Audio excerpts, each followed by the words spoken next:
കട്ടപ്പന ആറിന്റെ നവീകരണ പ്രവർത്തനങ്ങളുടെ ഭാഗമായി തീരത്തുള്ള മരങ്ങൾ വെട്ടിയതുമൂലം ആറിന്റെ സ്വാഭാവിക ഒഴുക്ക് തടസ്സപ്പെടുന്നു. പാലങ്ങളുടെ തൂണുകളിലടക്കം മരങ്ങൾ തട്ടി നിൽക്കുന്നത് മൂലം തീരപ്രദേശങ്ങൾ വെള്ളപ്പൊക്ക ഭീഷണിയിലാണ്. കട്ടപ്പന മുതൽ കാഞ്ചിയാർ കക്കാട്ടുകട വരെയുള്ള ഭാഗത്താണ് കട്ടപ്പനയാറിന്റെ നവീകരണ പ്രവർത്തനങ്ങൾ നടക്കുന്നത്. പാലങ്ങളുടെ നവീകരണം, സംരക്ഷണ ഭിത്തികളുടെ നിർമ്മാണം തുടങ്ങിയവയ്ക്കായി ജലസേചന വകുപ്പ് 36 കോടി രൂപ അനുവദിച്ചിരുന്നു. നവീകരണ പ്രവർത്തനങ്ങളുടെ ഭാഗമായി ആറ് കടന്നുപോകുന്ന തീരപ്രദേശങ്ങളിലെ മരങ്ങൾ കരാറുകാരൻ വെട്ടിമാറ്റി.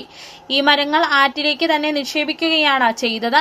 മഴക്കാലം ആരംഭിച്ചിട്ടും ഇത് ഇവിടെ നിന്ന് കരാറുകാരൻ എടുത്തു മാറ്റിയില്ല.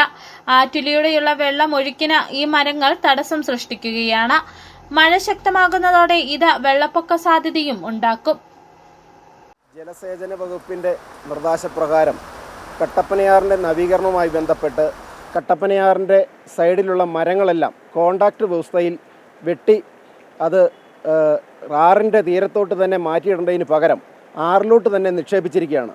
അതിൻ്റെ ഭാഗമായി വൻ മഴകൾ പെയ്യുമ്പോൾ അതുപോലെയുള്ള നമ്മുടെ വീടുകളിലോട്ടും അതുപോലെ കൃഷി സ്ഥലങ്ങളിലോട്ടും ഈ വെള്ളം കയറുന്ന ഒരു സംഭവമാണ് ഉണ്ടായിക്കൊണ്ടിരിക്കുന്നത്. ആറിന്റെ തീരപ്രദേശങ്ങളിൽ താമസിക്കുന്ന കുടുംബങ്ങൾ പലതവണ പരാതിയുമായി രംഗത്ത് വന്നിരുന്നു. തുടർന്ന് കട്ടപ്പന നഗരസഭ വിഷയത്തിൽ ഇടപെടുകയും കരാറുകാരനോട് ഈ മരങ്ങൾ എത്രയും വേഗം എടുത്തുമാറ്റണമെന്ന് ആവശ്യപ്പെടുകയും ചെയ്തു. എന്നാൽ ഇതിലും നടപടിയൊന്നും ഉണ്ടായിട്ടില്ല. വിവിധ ഭാഗങ്ങളിൽ വെള്ളം കെട്ടിക്കിടക്കുന്നത് പകർച്ചവ്യാധി ഭീഷണിയും ഉയർത്തുന്നുണ്ട്. City vision, Kattappana.